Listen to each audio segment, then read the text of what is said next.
I never thought accessing my gym crush in the women's showers would trigger alarms and get us both in trouble with management, but here we are. I'm a 23-year-old college student in Denver, and this is the story of how one impulsive moment with a trainer destroyed my favorite gym routine and left me too embarrassed to work out in public for months. Tyler worked at my gym. I'd been going to that 24-hour fitness for about a year.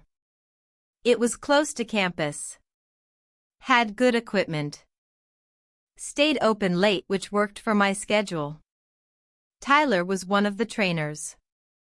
Maybe 25. Fit, obviously. Nice smile. Always friendly at the front desk. We'd exchanged small talk. He'd spot me occasionally when I was lifting. Normal gym interactions. Nothing more at first. Then about a month before everything happened, we started talking more. He'd comment on my form. Give me tips. Suggest exercises. I'd ask him questions about routines. About nutrition. About training for a half marathon I was considering. The conversations got longer.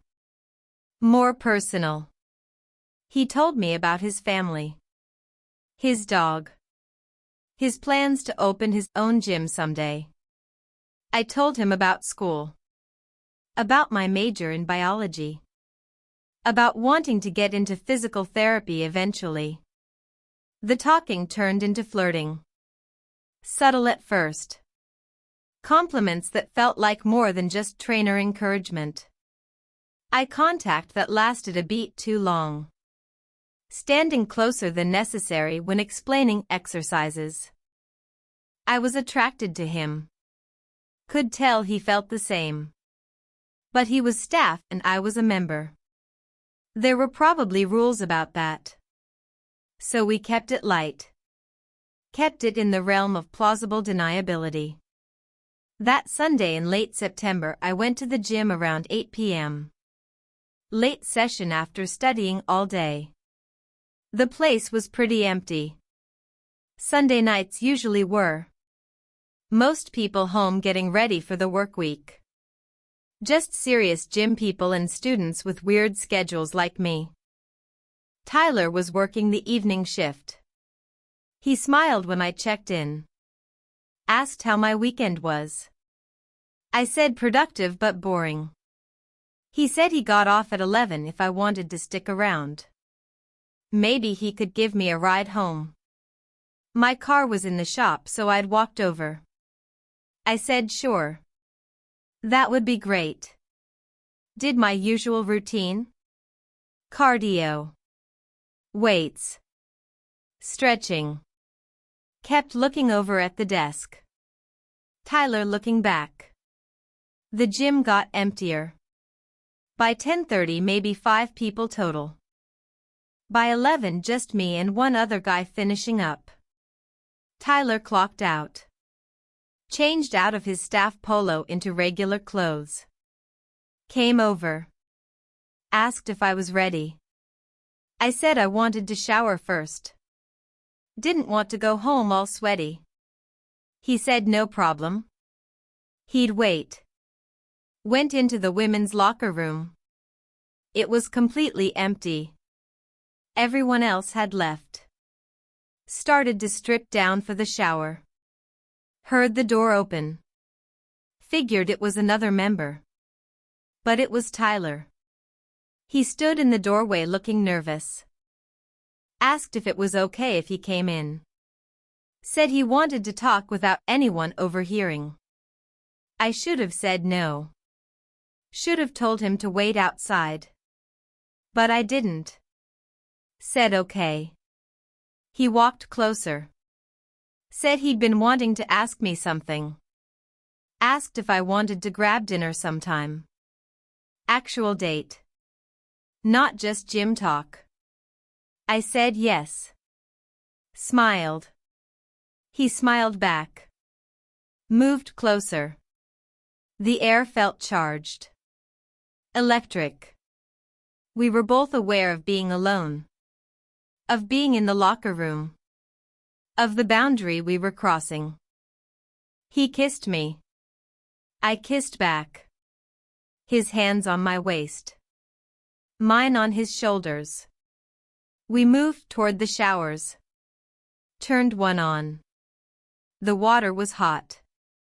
Steam filled the space. We kept kissing. Hands exploring. Removing what little clothing was left. The water cascaded over us. It felt spontaneous and exciting and forbidden. All the things that make bad decisions feel good in the moment. We were lost in it. In each other. In the heat and water and privacy. Started sexing right there against the tile wall. Didn't think about cameras. Didn't think about sensors. Didn't think about anything except this moment we'd both been building toward for weeks. Then lights. Bright overhead lights suddenly flooding on. We'd triggered the motion sensors. The automatic system thinking the showers had been left running. Then a loud beeping. Alarm. The building's after-hours security protocol activating. We froze. Water still running. Alarm still beeping. Both realizing how much trouble we were in. Heard the locker room door bang open. Heavy footsteps. A woman's voice calling out if anyone was there. Tyler and I scrambled apart. I grabbed a towel. He tried to turn off the water. The administrator appeared around the corner. Middle-aged woman in gym staff uniform. She stopped. Looked at us. At me wrapped in a towel dripping wet. At Tyler also wet and obviously just been in the shower. Her face went from confusion to understanding to anger in seconds. She said we needed to get out immediately. Her voice was sharp. Authoritative. No room for argument. Tyler started trying to explain. She cut him off. Said she didn't want to hear it. Said get dressed and meet her in the office. She turned and left. We looked at each other. The moment completely destroyed. Replaced with panic and shame. I dried off quickly. Threw on my clothes. Didn't bother with anything else. Just wanted out. Tyler dressed too. We walked to the office separately. Trying to pretend we weren't together. Weren't connected. But obviously were. In the office sat the night manager. Guy in his 30s.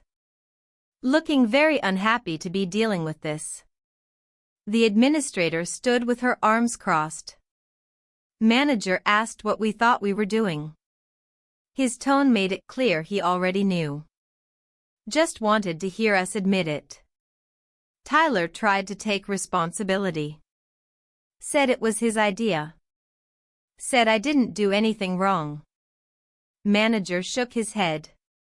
Said they had security footage. Had motion sensors. Had records. Said this was completely unacceptable. Against multiple policies. Could get the gym in serious trouble. Could get Tyler fired. Could get me banned. He listed the violations. Using facilities after operating hours without permission. Engaging in sexual activity on premises. Triggering security systems. Wasting staff time. Each one felt like another stone piling on my chest. Making it harder to breathe. Harder to process. This was really happening. Really this bad. Manager said Tyler would receive a formal write-up. Possible termination depending on corporate decision. Said I was banned for 30 days. If it happened again, permanent ban. He made us both sign paperwork acknowledging the incident. My hands shook holding the pen. Tyler's jaw was tight. Neither of us spoke. Finally we were dismissed. Walked out different doors. I went home. Didn't accept Tyler's offer of a ride. Couldn't be in a car with him. Couldn't face the conversation. Just walked the mile home in the dark, replaying everything. The kiss. The shower. The alarm. The administrator's face. The manager's disappointment. Over and over. Got home around 1 a.m. Roommate was asleep. I got in bed fully clothed. Stared at the ceiling. Felt humiliated. Stupid. Like a reckless teenager instead of an adult college student. Couldn't believe I'd been so careless. So impulsive. Had risked my gym membership. Tyler's job. Both our reputations. For what? One moment of passion that wasn't even worth it. Next morning Tyler texted. Long apology. Said he felt terrible. Said it was his fault for coming into the women's locker room. For initiating. For not thinking about consequences. I didn't respond. Didn't know what to say. Was angry at him, but mostly angry at myself. Monday I went to my other classes, avoiding the campus gym. Tuesday same. By Wednesday word had spread somehow. Someone who worked at the gym had talked. Told friends. Who told others? Denver fitness community is small. Interconnected. Stories travel. A girl in my bio lab asked if I was the one who got caught with a trainer. I denied it. Weakly. She didn't look convinced. End of the week I checked the gym's member chat. Private Facebook group. People were talking. Vague posts about drama with staff. About members crossing lines. No names, but enough details people could guess. I left the group. Couldn't handle seeing it. My 30-day ban felt eternal. I tried working out at home, but wasn't the same. Didn't have the equipment. Didn't have the motivation. Lost the routine I'd built over a year. Tyler texted a few more times. I finally responded saying I needed space. Needed to process. He understood.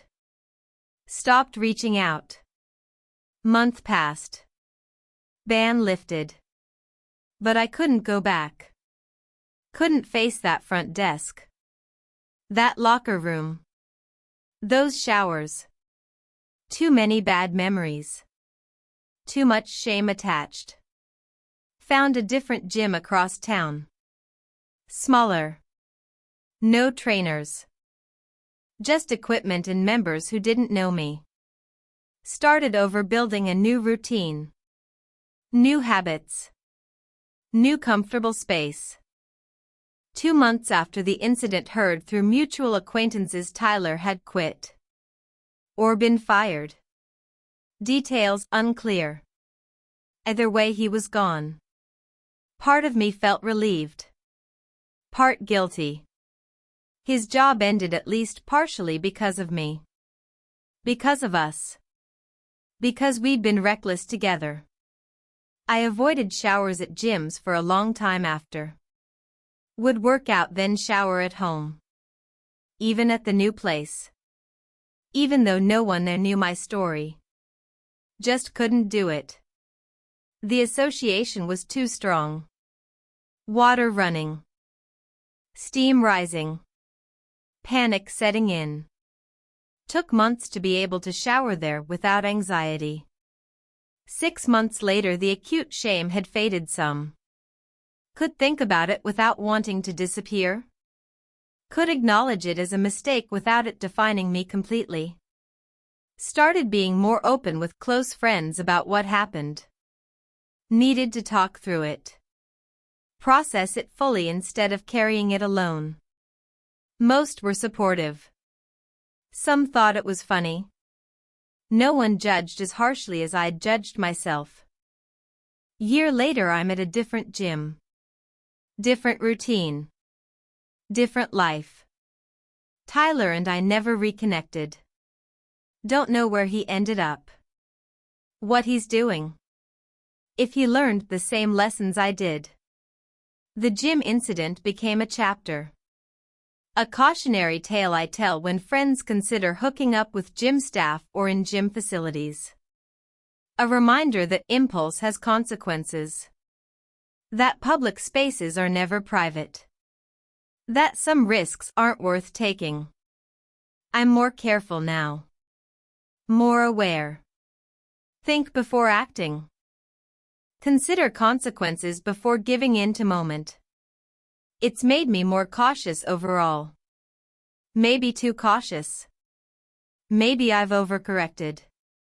But better that than another incident. Another humiliation. Another situation I can't take back. The lesson cost me my favorite gym. Cost Tyler his job. Cost both of us dignity and peace of mind. But taught me about boundaries. About professionalism. About the difference between attraction and action. About how quick a good thing can turn bad when judgment fails. Those lessons stuck. Shaped how I approach relationships and risk. Made me who I am now. More thoughtful. More careful. More aware that every choice has consequences. Some you can live with. Some that change everything.